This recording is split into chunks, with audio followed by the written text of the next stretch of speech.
Welcome students. हम लोग DElEd second semester के फर्स्ट पेपर वर्तमान भारतीय समाज और प्रारंभिक शिक्षा का टॉपिक पढ़ रहे हैं, स्वतंत्रता से पूर्व किए जाने वाले शिक्षा के प्रयास। तो आज के वीडियो में हम पढ़ेंगे कि 1793 का चार्टर एक्ट और 1813 का चार्टर एक्ट किस कारण से घोषित हुआ।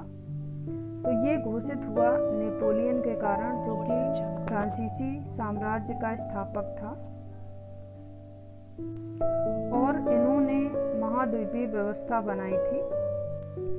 अंग्रेजों और यूरोप में चल रहे फ्रांसीसियों के साथ संघर्ष के दौरान नेपोलियन ने महाद्वीपीय व्यवस्था, जिसमें उन्होंने अपने ऊपर आश्रित देशों को ब्रिटेन के साथ सामान आयात करने पर रोक लगाने को कहा, जिससे ब्रिटेन की अर्थव्यवस्था को प्रभावित किया जा सके। लेकिन केवल ईस्ट इंडिया कंपनी को ही व्यापार करने का अधिकार दिया जाने के कारण ईस्ट इंडिया कंपनी के एकाधिकार का विरोध करना शुरू कर दिया गया, जिससे ब्रिटेन में औद्योगिक क्रांति का प्रारंभ हो गया। भारत में घटने वाली राजनीतिक घटनाओं के फलस्वरूप 1793 ईस्वी में कंपनी को व्यापार संबंधी अधिकारों के साथ साथ भारत के विशाल क्षेत्र पर प्रशासन करने का भी दायित्व सौंपा गया। इसके लिए हर 20 वर्षों के उपरांत 1858 ईस्वी तक एक नया चार्टर कानून पास किया जाता था, जो देश पर 20 वर्षों के लिए लागू होता था। 1858 ईस्वी में ईस्ट इंडिया कंपनी को समाप्त कर दिया गया और उसके अधिकार क्षेत्रों को महारानी विक्टोरिया ने अपने हाथों में ले लिया। अब जान लेते हैं कि 1793 के चार्टर एक्ट और 1813 के चार्टर एक्ट में कौन सी महत्वपूर्ण बातें थीं। तो 1793 के चार्टर एक्ट में कोई महत्वपूर्ण परिवर्तन नहीं किया गया था, और इसमें ईस्ट इंडिया कंपनी को भारत में व्यापार करने का एकाधिकार दिया गया था और हस्तगत क्षेत्रों पर शासन करने की भी छूट दी गई थी।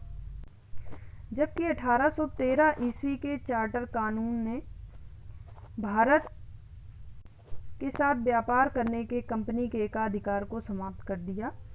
अगर पूछा जाए कि ईस्ट इंडिया कंपनी के एकाधिकार को किस चार्टर एक्ट के दौरान समाप्त किया गया, तो ये 1813 ईस्वी के चार्टर एक्ट के अनुसार समाप्त किया गया। इसी के साथ साथ और इंग्लैंड के अन्य व्यापारियों को भी भारत के साथ व्यापार करने का अवसर प्रदान किया गया। 1813 के चार्टर एक्ट में कंपनी को व्यापार करने की इजाज़त देने के साथ साथ ईसाई पादरियों को भी भारत के क्षेत्रों में, जो कि कंपनी के द्वारा शासित थे, उनमें प्रवेश करने की इजाज़त दे दी गई। इस चार्टर एक्ट में ये भी कहा गया कि भारतवासियों के हितों की रक्षा करना और उन्हें खुशहाल बनाना इंग्लैंड का कर्तव्य है, और इसके लिए ऐसे प्रयास किए जाएं जिनसे उपयोगी ज्ञान मिलने के साथ साथ उनका धार्मिक और नैतिक उत्थान हो सके। अब इस चार्टर एक्ट में कौन कौन सी महत्वपूर्ण बातें थी, ये हम महत्वपूर्ण बिंदुओं में देखेंगे। तो देख लेते हैं इस चार्टर एक्ट में कौन कौन से महत्वपूर्ण पॉइंट थे। तो इसमें सभी व्यापारियों को, सभी ब्रिटिश व्यापारियों को भारत में व्यापार करने की छूट दी गई थी। साथ ही इस चार्टर एक्ट में कंपनी का भारतीय व्यापार पर एकाधिकार जो था उसे समाप्त कर दिया गया था, कि केवल ईस्ट इंडिया कंपनी ही भारत पर व्यापार कर सकती है, भारत के साथ व्यापार कर सकती है, इसे समाप्त कर दिया गया। जबकि चीन से चाय के व्यापार पर एकाधिकार कायम रखा गया।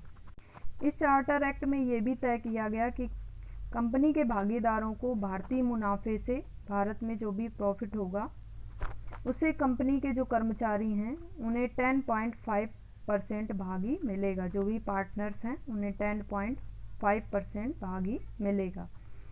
साथ ही ये भी तय किया गया कि कंपनी को 20 वर्षों के लिए भारतीय प्रदेशों में राजस्व पर नियंत्रण का अधिकार दे दिया गया। जो भी प्रदेश कंपनी के अधिकार क्षेत्र में थे, भारतीय प्रदेश, कंपनी को 20 वर्षों के लिए उन पर शासन करने का अधिकार दे दिया गया। इस एक्ट के अनुसार भारत में अंग्रेजों द्वारा बनाए गए स्थानीय निकाय अपने अंतर्गत आने वाले भारतीयों पर, जो भी उनके अंतर्गत आते थे भारतीय, उन पर कर लगाने की इजाज़त दे दी गई, और साथ ही कर न देने वालों को दंडित करने का भी प्रावधान इस एक्ट में रखा गया। व्यापारिक मुनाफे को अलग अलग व्यवस्थित करेगी। इस एक्ट में नियंत्रण बोर्ड की शक्तियों को भी बढ़ाने पर ध्यान दिया गया या सुझाव दिया गया।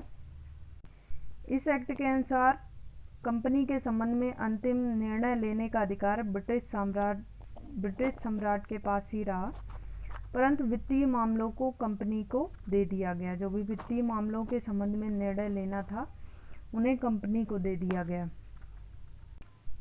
इस एक्ट के द्वारा भारतीय कोर्टों को ब्रिटिश विषयों पर अधिक अधिकार दिए गए। ईसाई धर्म प्रचारकों को भी आज्ञा दे दी गई कि वे धर्म प्रचार कर सकें।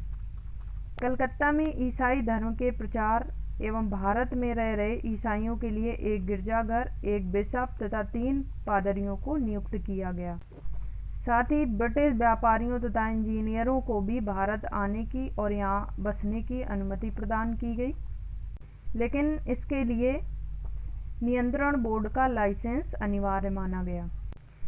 1813 के चार्टर एक्ट में कंपनी की आय से भारतीयों की शिक्षा पर प्रति वर्ष 1 लाख रुपए की राशि व्यय करने की व्यवस्था की गई।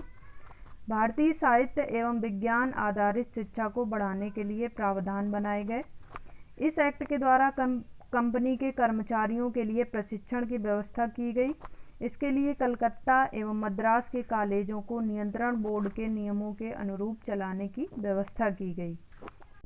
इस एक्ट के द्वारा भारत में ब्रिटिश सेना की संख्या 29,000 निर्धारित कर दी गई एवं कंपनी को भारतीय सैनिकों के लिए नियम एवं कानून बनाने का भी अधिकार प्रदान कर दिया गया। जो भारतीय सैनिक थे उनके लिए भी नियम और कानून कंपनी के द्वारा बनाया जाना निश्चित किया गया। तो ये थे 1813 आज्ञा पत्र के महत्वपूर्ण पॉइंट। आई होप आपको अच्छे से समझ में आए होंगे। नेक्स्ट वीडियो में मिलेंगे नेक्स्ट टॉपिक के साथ, तब तक के लिए धन्यवाद। नेक्स्ट वीडियो में मिलेंगे नेक्स्ट टॉपिक के साथ, तब तक के लिए